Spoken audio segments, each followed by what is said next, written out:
Continuing with the social justice activism panels at South by Southwest, Not Gay Jared and I attended the My Body Is Not Safe for Work Fat Pride breakout session to ask a few simple, medically accurate, if mildly triggering questions. But before that, it's important that you see the narrative they were using to set the stage. Concerned trolling, I think, is a big thing in general in this space. And it's like, are you actually concerned? Do you actually care at all about my well-being?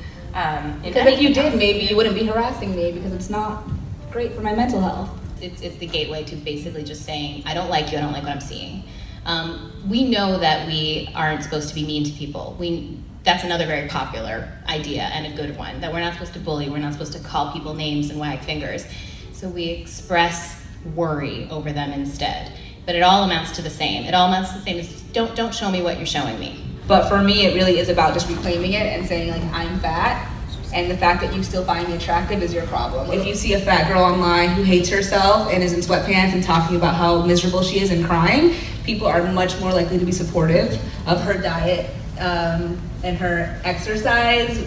But when you're confident and you're saying, I love myself and here I am in a bikini and I'm okay as I am, immediately people have, really strong feelings about that. Pause. So wait, you mean to say that when you're vulnerable and upset, people are kind and consoling and willing to offer supportive advice, but when you're arrogant and bombastic, people are put off?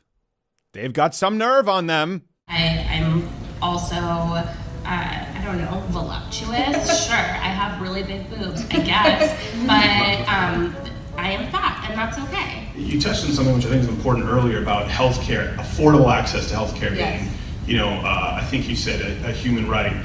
So in that sense, with the fact that people who are overweight, like myself, or obese, are 3 to 7 times more likely to develop diabetes or cost $256 billion more per year, isn't that a concern of the taxpayer? And don't they have a right to have an opinion? And just like smoking, encourage healthier body styles if the taxpayer is involved in this decision? Well, I mean, this is obviously an incredibly nuanced conversation. I think it starts a lot younger and a lot earlier than by the time anyone has developed some of those issues or gained the weight. I think you can't talk about that without also talking about the food industry and corn subsidies and access to health care for prenatal care and early childhood intervention and education. You can't just talk about fat people have diabetes and have more likelihood to end up with diseases that cost the taxpayer without talking about the entire approach to body's health, our access to food, water. Flint, Michigan still doesn't have clean water, hasn't for 3 years. Oh, so Flint, Michigan's tap water made you fat. Well, that explains it. If we see a statistical risk pool, do we also agree that insurance companies should have the right to discriminate in that sense based I do on not. cost? I mean, none of us would agree that it's okay to discriminate against fat bodies up here, but If you are, excluding people or penalizing people based on size, you're not just discriminating based on size, you're also discriminating based on, a number of things, including racial and ethnic backgrounds, for example. Wait, pause. Did she just insinuate that black people are fat? none of us have an issue with promoting healthy lifestyles. I think in our case, it actually is a really big part of our identities and brand. Like Nicolette and I talk a lot about we're both gluten-free, et cetera, because of our conditions. Oh, it's the gluten. That's the ticket.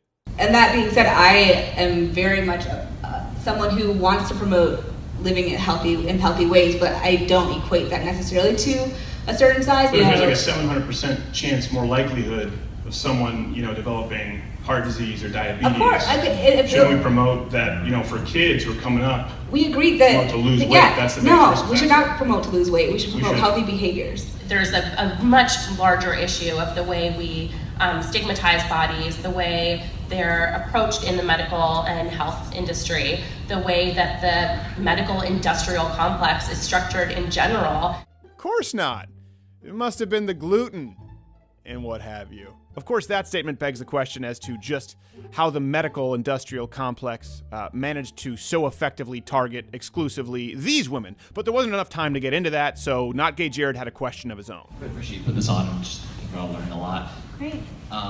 Question for you. You talked about some studies and I'm sure there's probably a lot of studies out there, but there's been several studies that show that when polling men, for instance, this one held in New South Wales in Sydney, the study involved almost 60,000 volunteers rating almost 1,000 variations of the female figure, and what the discovery was that more attractive ones are almost always tall and thinner rather than large and curvy.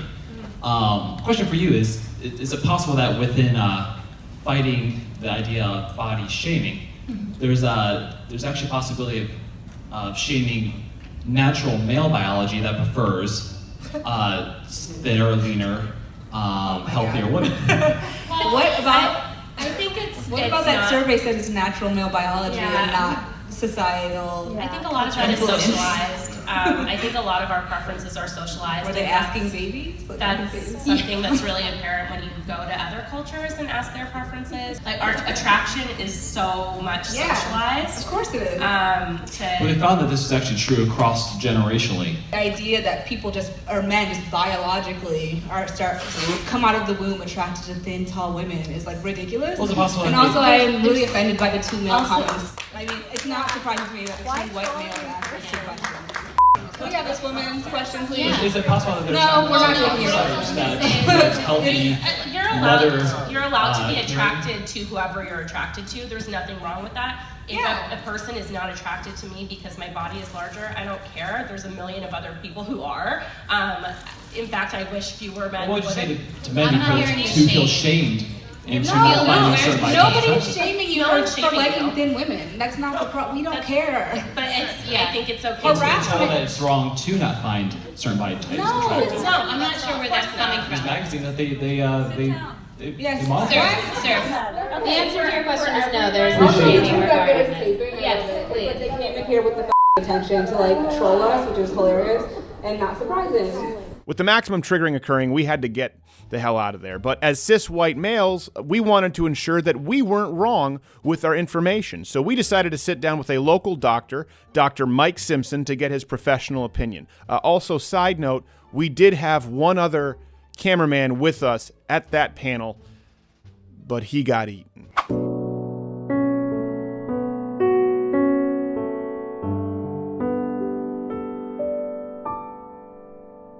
So now you're telling me what I am obligated to do by the oath that I took and what the government actually has on a checklist that I must discuss with you. The moment you get on the scale in my emergency room and you're over a certain basic metabolic index, that triggers a question on the electronic medical record.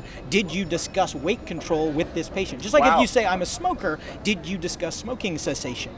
So now you're telling me that I am trolling you because I'm doing what I'm required to do.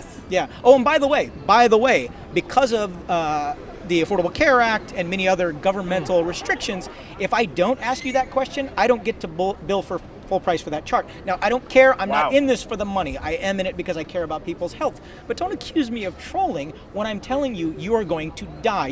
This guy really needs to check his MD privilege. Again, why does this matter? Because just like the anti-free speech panel we covered earlier this week, this entire fat pride movement is centered around controlling what people are allowed and are not allowed to say. When you categorize everything as hate speech, including medically correct assessments designed to keep you alive, you eliminate the ability for any conversation to take place. As you see here, even with issues that are literally life and death. But shh, don't tell anyone. That's just concern trolling. Hey, if you like this clip, you're like most of the internet. You have a short attention span, but it was taken from the full show. You can see it in a box playing next to me. That's once a week on Thursdays, full 1.5 hour show, or you can join the Mug Club for the daily show. We have to take some of that off YouTube because they're monitoring us and censoring our words.